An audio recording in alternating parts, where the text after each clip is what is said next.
Yeah, good weekend. Anytime you can win 2 or 3 on the road in the Pac, although certainly the Beavers' accomplishment was a great accomplishment at Arizona. You feel good about that. However, when you're 2-0 and feel like the opportunity presented itself to get all 3, you're left with a little disappointment. But ultimately, a 4-1 week with 5 games and coming back, short rest and a Tuesday, Wednesday thing, and then getting off to a 2-1 start on the road in conference. Certainly, you don't think you lose any ground in the conference race, and you just have to kind of pick them off as you go along. I think you can win a conference championship very easily by getting 2 out of 3 every single weekend. And I think if I could make that deal with you right now, no matter where we played, if we got every series 2 out of 3, I think we'd take that and take our chances. I feel like Sunday got away from you a little bit, though. Well, their pitcher had a lot to do with that. They kid that came in with great credentials. I thought our opportunity to get to him might have been early in the game. He was excited about pitching against us, and I thought he threw a very good game. He kept us off balance. He mixed his pitches well, and as I often say, it's easier to hit from the dugout. And we didn't produce enough runs, and the one critical spot that I felt with Cole Irvin out there went out with guys at first and second. He had a guy buried in the count a little bit and tried to get him to get that guy out. Eventually we lost him, and the next guy, of course, hit a bases loaded double, and I guess my instincts were correct. That was a pivotal part of the game, and where Heineman hit a bases loaded extra base hit to make us come from behind on Saturday, their guy did it on Sunday, and that's what Pac-12 athletes do. When you make mistakes, they make you pay for it. You talked about the offense a little bit. It seemed like it picked up in LA. Do you anticipate that to continue? Or? We hope so. If it doesn't, we'll just have to find a way to win. We were talking about that in the office. This just is not a ball club that's going to hit 330. Not here at PK Park where we play most of our games. And you look at Arizona or Arizona State's numbers, and their preseason competition may or may not have been as formidable as ours, and their numbers are different. The bottom line is we're 15-6 and 2-1. The strength of this team for the last 2 years has been their competency in playing baseball and figuring out ways to win games, and I don't see that changing much. I don't think that we're going to get hot and hit 330 as a team per se and hit a bunch of home runs. We have pretty much the same personnel. We have a few guys that are dinged up. Hambright didn't play much down there in LA. He's got a back thing, so he's day to day. We don't know if he's going to be available. Garlick's got a cast now, and we'll have a cast for another 10 days or so. Catalano didn't even make the trip with us. Had a rib thing, so he's day to day, and so when you're not necessarily hitting all cylinders and you lose 3 guys that could make a difference whether they come off the bench or start. Again, we're 4-1, so finding a way to win is going to be the major objective this weekend and from here on in. You said earlier that the offense is a lot of the same guys. Did you anticipate the offense being better heading into this season? Well, we hope so. When you're a year older and the time invested in the cages and our new facility in there and the coaches that do a good job with them, you would hope that they grow a little bit and get a little bit better.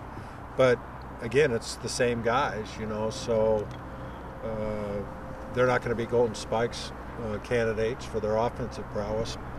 And we wouldn't trade them for anybody. They're good baseball players. They're unselfish. They play within the confines of our team offense, and it is what it is. We can't make trade deadline things, and we're not going to acquire a free agent that's going to make a difference, and that's okay. We like our guys, and we like the fact that they figure out ways to win. Sure, we'd like to be hitting 330 as a team, but then maybe we're not fielding 988 or whatever we're fielding. So we're a good baseball team, and subtle little improvements here and there are necessary. But, I think even the teams that are just dominating, like right now Oregon State's dominating, I'm sure Coach KEZI would be saying the same thing. There's some areas of improvement for their ball club as good as they've been as well. So that's kind of what we're focused on, and trying to find ways to win like we did last year, and this group has this year so far. And if you compare statistically to some of the big boys out there, the top 25 or top 10, maybe we don't match up, but we're not afraid to play those teams and figure out a way to win. You mentioned what the Beavers did to Arizona. You expect Arizona's going to be pretty upset about that when they come here?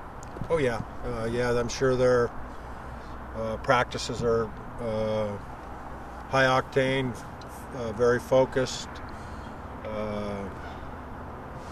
Also, on top of that, didn't cost them because they did everything they could accomplish. They won the championship and national championship and the league championship.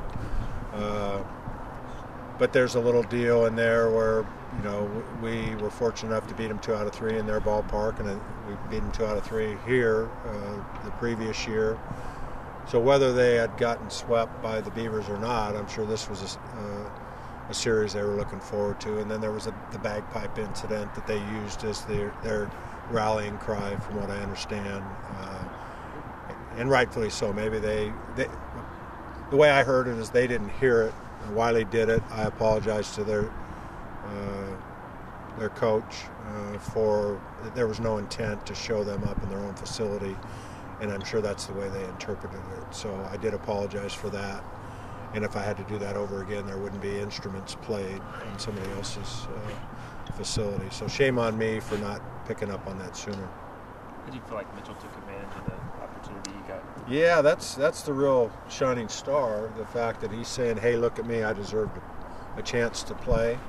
With Hambright being a little bit of a question mark going in to the weekend, then his logical position would be third base. If Hambright was healthy, then Mitch might be a DH for us to try to bring a little bit of a spark to our offense.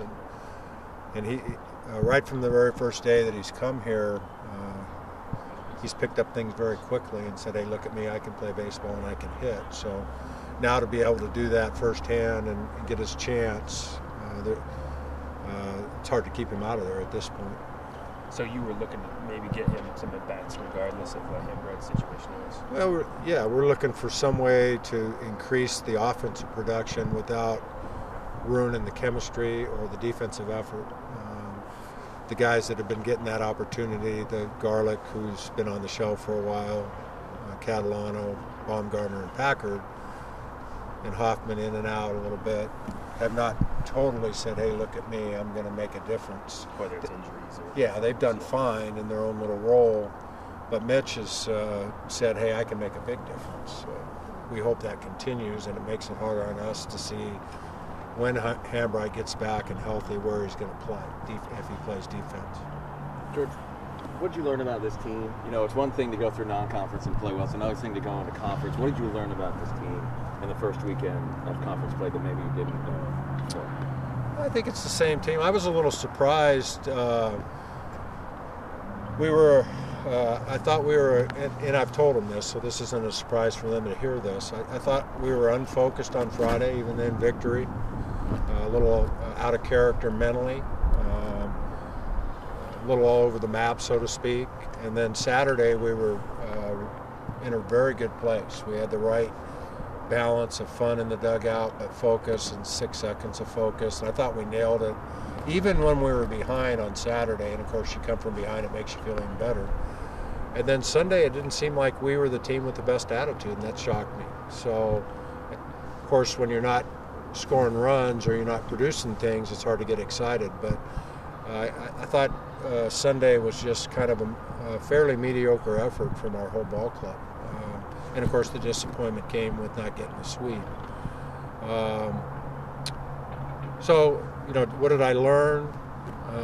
Nothing significantly, you know, just I got to remind them now that as we talk about the league situation, it's 30 games, but it's like a 30-game World Series. You don't ever know that one game at the end of the trail where that's going to come from, and to have less than your best effort even early in the first series, you look back on that, like last year we felt like we gave one of the Utah games away by not playing catch, and ultimately that could have been the game that we could have been conference champions for. So this team's a grinding kind of team, and they embrace every kind of challenge that we give them. I was a little surprised that they got somewhat complacent on Sunday, I guess would be the best way to say that. Jake put some things together on Friday. Who's that? Jake Reed. And it seemed like he threw pretty well. Actually didn't. No. Results-wise, that was the funny thing. He's thrown much better and not won. And he really kind of had a C game going. He didn't have good command of his slider or change. Didn't really have good command of his fastball, but found a way to be successful. So that's the weird thing about baseball. You look at numbers and you go, wow, he won and pitched good or hit good or whatever, and he's capable of better than that. The real good thing about Jake was it was a strong mental game for him because he knew he was struggling and still found a way to be successful. Has this team played or been mediocre before this season? My team? Yeah. During this season, have they been mediocre before, like Sunday? They've been a little out of character. I thought the first 2 Fridays against the big boys, Vanderbilt and Fullerton, we felt like we were kind of feeling them out. We didn't have our personality that here's our game, we're going to take it against you. We don't care who you are. It was more like we started last year where it was kind of like figuring out if we were good enough to compete with the big boys. Like tiptoe and sparring, whatever description you want to use. Hopefully we'll fix that because every team that you play in the Pac has great credentials and great personnel, and we'd rather lose with our best effort, with our confidence, with our personality, and we felt like that got away in the Fullerton Friday game, and as much as we talked about it, even in the Vanderbilt game, we felt like we felt them out a little. Of course, Ziamek had a lot to do with that. He was awfully good. But I'd like, this team should have a little more confidence that we're not expecting to crush or kill or win every game against the big boys, but we do know who we are. And so that surprised me a little bit with as many returning athletes as we had. If the young guys did that, it's up to the older guys to take them by the hand and say, hey, we don't play that way. This is us, and we play our game, and we don't care who's in the other dugout. And so there was a little bit of surprise by me that we tiptoed into both those series. George, you mentioned the success last year against Arizona. Have you noticed anything different about that ball club as they come in this weekend? Arizona? Yeah. Well, they've lost a lot of their personnel, some of their leadership. Their shortstop was player of the year in the conference and a tremendous All-American player. And, Johnny Field, I had an opportunity to be around him and coach him in the summertime. 2 of their 3 starters are the same guys. Their relief pitching's the same guys. The catching's the same guy. And so, they've got a lot of guys back from a national championship team. Sure, they're going to miss some of the upperclassmen that were awfully good for them and played an important part of that team. But I've been in those shoes before. They still believe they're going to win every game. So, like Dirk said, I'm sure they're